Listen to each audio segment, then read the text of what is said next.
السلام علیکم، میں ہوں رانا عدنان شبیر خان۔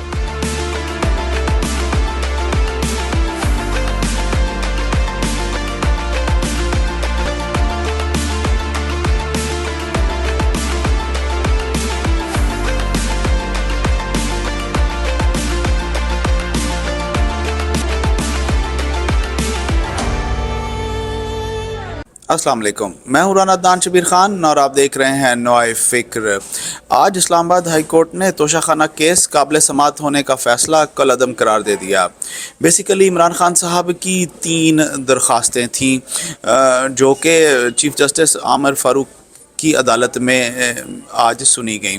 پہلی درخواست یہ تھی کہ سیشن جج ہمایوں دلاور اینٹی پی ٹی آئی ہیں، متعصب ہیں اور پی ٹی آئی کے خلاف ہیں، اور یہ کیس نہ سنیں، ان کی جگہ کوئی اور جج مقرر کیا جائے۔ ان کی یہ درخواست مسترد کر دی گئی۔ دوسری ان کی درخواست یہ تھی کہ یہ کیس ہی قابل سماعت نہیں ہے ٹیکنیکل بنیادوں پر کہ الیکشن ایکٹ 2017 کے تحت الیکشن کمیشن کے گوشواروں میں اگر کوئی جھوٹ، فراڈ یا دھوکے کو پکڑا جاتا ہے تو وہ 4 مہینے کے اندر اس کی پوچھ گچھ کی جا سکتی ہے، اس کے بعد نہیں، اور 4 مہینے جو ہیں وہ گزر چکے ہیں۔ تیسری درخواست یہ تھی کہ پی ٹی آئی کے سیکرٹری اطلاعات رؤف حسن صاحب اور عمران خان صاحب کے ٹیکس ایسوسیٹس جو ہیں ان کو عدالت میں بطور گواہ پیش کیا جائے، اور ایک چیز اور بھی انہوں نے بعد میں ایڈ کی کہ ان کے جو پرانے ملٹری سیکرٹری ہیں بریگیڈیئر صاحب جو کہ اب میجر جنرل ہیں، ان کو بھی گواہان میں پیش کرنے کی اجازت دی جائے۔ چلتے ہیں احمد کے پاس اسلام آباد میں اور ان سے پوچھتے ہیں کہ کیا فیصلہ آیا اور اس فیصلے کی کیا فردر امپلیکیشنز ہیں۔ جی احمد۔ جی السلام علیکم صاحب۔ رانا صاحب،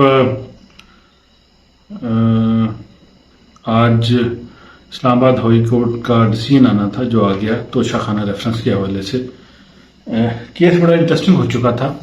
جو جج صاحب تھے ان کے فیس بک کا جو پیجز تھے ان پہ کچھ پوسٹیں تھیں جن میں عمران خان صاحب یا پی ٹی آئی کے خلاف پوسٹیں تھیں جو اس کیس کی ہیئرنگ کر رہے تھے۔ بڑی انٹرسٹنگ بات ہے کہ ان جج صاحب نے جب کیس سنا تو انہوں نے عمران خان صاحب کی کسی بھی پلی پہ کان نہیں دھرا۔ فار ایگزامپل انہوں نے یہ پلی دی کہ جو ملٹری سیکرٹری ان کے ساتھ بریگیڈیئر صاحب تھے ان سے انہوں نے ویلیویشن کروائی تھی اور انہوں نے بھی اس توشہ خانہ سے چیزیں لی تھی جو اس وقت میجر جنرل ہے، تو انہوں نے کہا جی میں گواہی دینے نہیں آتا۔ ان کو سنے بغیر، اور خان صاحب نے باقی کچھ اور گواہوں کا بھی کہا، ان کو سنے بغیر انہوں نے اپنا فیصلہ دے دیا کہ خان صاحب پہ فرد جرم عائد کی جائے گی۔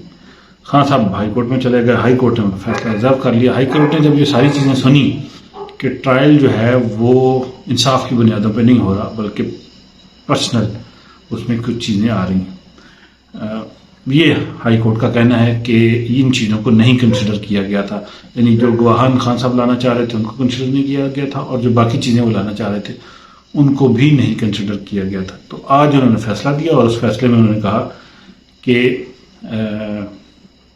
جو سیشن کورٹ ہے اس کے اس کو دوبارہ سنے اور وہی جج صاحب سنے۔ اچھا، ایف آئی اے سے پوچھا گیا تو ایف آئی اے نے اس کو گول کر دیا کیونکہ F I A in post Facebook کی پوسٹ کا تجزیہ کرتی تھی، تو اس فیصلے میں یہ بھی کہا گیا کہ جو ان کی پوسٹیں ہیں ایف آئی اے کو کہ وہ بھی اس کے اوپر مکمل تحقیقات کرے۔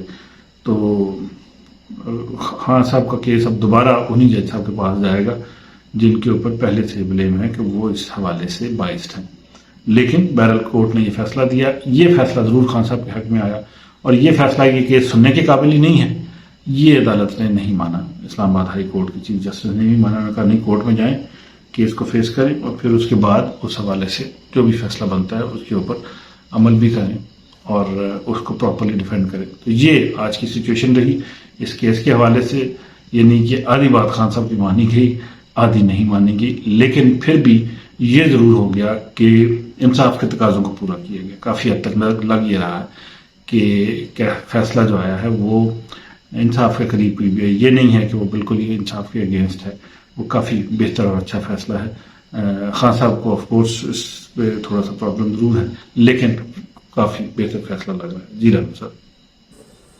احمد، قومی اسمبلی کے آخری کچھ دن رہ گئے ہیں اور حکومت دھڑا دھڑ اسمبلی میں بل پاس کروا رہی ہے۔ آج 5 تاریخ ہو گئی ہے اور ابھی تک انٹرم سیٹ اپ کیا ہوگا کسی کو کچھ نہیں معلوم. کچھ ان بلوں کی تفصیلات بتائیے اور یہ بھی بتائیے کہ یہ کیوں اتنی سپیڈی کام کر رہے ہیں اور ان بلوں کی آنے والی وقت میں کیا امپلیکیشنز ہو سکتی ہیں. جی احمد. رانا صاحب، جمعہ بازار لگا ہوا ہے، روزانہ کئی بل پاس ہو رہے ہیں. حکومت کے آخری دن ہے، جتنے پھنسے ہوئے بل تھے سارے حکومت نے لائن میں لگائے ہیں، ٹھپے لگا کے پاس کرتے جا رہے ہیں. اسی میں ایک فائنینشیل کرائمز کنٹرول ایکٹ کا بل بھی تھا اور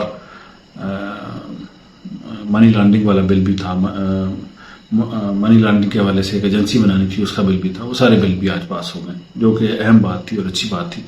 ہو جانی چاہیے کیونکہ منی لانڈرنگ بہت ہوتی ہے اور ہمارے سیاستدان بھی بہت زیادہ کرتے ہیں. جو FATF نے ہمیں گرے لسٹ میں ڈالا تھا اس میں بہت کم لوگوں کو پتا ہے کہ ہمارے لیڈران، سیاسی لیڈران جو پیسے اٹھا کے باہر ملک چلے گئے، انہوں نے اپنی ٹرانزیکشنز کی سیاسی دور میں اور ان ٹرانزیکشنز کے ثبوت بھی دیے گئے عدالت کو، جس پہ عدالت نے کوئی ایکشن نہیں لیا، ان کو چھوڑ دیا. نکالا صرف کامے پہ تھا، لیکن وہ دوسرے واضح ثبوت ان کے پاس تھے کہ انہوں نے پیسہ ٹرانسفر کیا ہے. باقی مقصود چپراسی والا کا ثبوت اس سے علیحدہ، لیکن یہ ثبوت بہت واضح تھے کہ بینکوں سے یہاں ٹرانزیکشن کی گئی اور اسٹیٹ بینک کے اور ان بینکوں کے ہیڈ اپنی مرضی کے لگائے گئے. صاحب صاحب نے لگائے اور پھر وہ پیسے بھی باہر منتقل کرتے رہے. ہم کسی پہ الزام نہیں لگا رہے، یہ عدالت کی فائنڈنگز ہیں، عدالت نے دیں اور پھر جو لوگ اس میں ملوث تھے وہ بھی باہر چلے گئے. ماشاءاللہ بڑے نیک چہرے، بڑی داڑیاں رکھنے والے اسٹیٹ بینک کے گورنر، ڈپٹی گورنر لگائے گئے جو ان کے لیے کام کیا کرتے تھے. اسی طریقے سے ابھی بینک، باقی بینکوں کے ہیڈ بھی اسی طریقے سے لگائے گئے. بہت معذرت خانہ رویہ رہا اور ملک کو جس طریقے سے لوٹا گیا اور پھر ان کو معاف بھی کر دیا گیا بعد میں، بہت ہی بڑی بات ہے. لیکن بہرحال یہ ہوتا رہا. اسی منی لانڈرنگ سے بچنے کے لیے بل نہیں پاس کیا جا رہا تھا، اب جو آج کو پاس کر دیا ہے.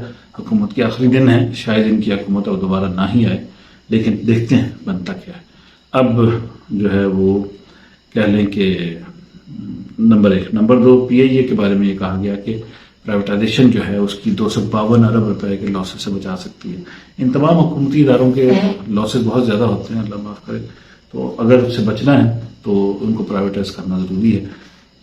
یہ بھی ایک اہم فیصلہ ہے جو نہیں ہو پا رہا. تو ملک کی اقتصادی صورتحال ایک مشکل مرحلے میں ہے اور اس سے جب تک نہیں نکل پاتے ہم پھنسے ہی رہیں گے. انٹرم پرائم منسٹر آ جائیں، اگلی حکومت آ جائے، جب تک سالڈ گراؤنڈ پہ اچھی انڈسٹریلائزیشن نہ ہو تو ہم ایسے ہی پھنسے رہیں گے. اللہ کرے اس بھنور سے پاکستان نکلے، پاکستان اقتصادی طور پہ مضبوط ہو، اپنے پاؤں پہ کھڑا ہو اور قرضوں کو سے جان چھڑائے. یہ بہت اہم ہے ملک کے لیے، ملک کی ترقی کے لیے. جی جان سے خواتین و حضرات، سننے میں آیا ہے کہ پاکستان تحریک انصاف اس فیصلے کے خلاف سپریم کورٹ میں جا رہی ہے. وہ چاہتے ہیں کہ کوئی اور جج اس کیس کو سنے. وہ ہمایوں دلاور صاحب سے مطمئن نہیں ہے.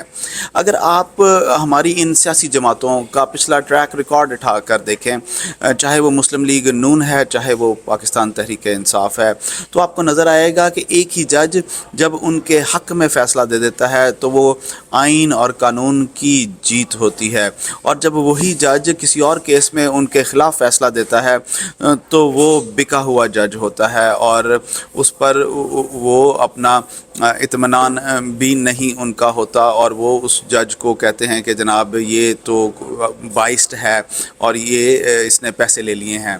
بہرحال جہاں تک اس عمران خان صاحب کے اس کیس کی پولیٹیکل امپلیکیشنز کی بات ہے، تو میرا خیال ہے کہ پاکستان تحریک انصاف چاہے گی کہ اس کیس کو ڈیلے میں ڈالیں، ٹائم بائے کریں تاکہ یہ حکومت چلی جائے اور انٹرم گورنمنٹ آ جائے. اور جیسے کہ ہم جانتے ہیں کہ انٹرم گورنمنٹ جب آتی ہے تو وہ ان کے پاس ٹائم کم ہوتا ہے اور وہ اپنی لوٹ مار میں مصروف ہوتے ہیں، اور پھر کیا ہوگا کہ اس ڈیلے کی وجہ سے الیکشن کا ٹائم آ جائے گا. لیکن یہ سب تو ایک پلان ہے. مجھے عدالتوں کا رویہ تو کچھ اور دکھائی دے رہا ہے، جیسے کہ جس کے خدشات عمران خان صاحب نے بھی ظاہر کیے ہیں کہ ان کو کچھ جلدی ہے. یہ چاہتے ہیں کہ الیکشن سے پہلے کچھ اس کا فیصلہ کر دیا جائے. بہرحال آنے والے چند ہفتے بہت اہم ہوں گے اور وہ فیصلہ کریں گے کہ پاکستان کے آنے والے وقت میں پاکستان کا سیاسی ماحول کیسا ہوگا. میں آپ سے اجازت لوں گا. اللہ آپ سب کو آسانیاں نصیب فرمائے اور آسانیاں تقسیم کرنا نصیب فرمائے. السلام علیکم.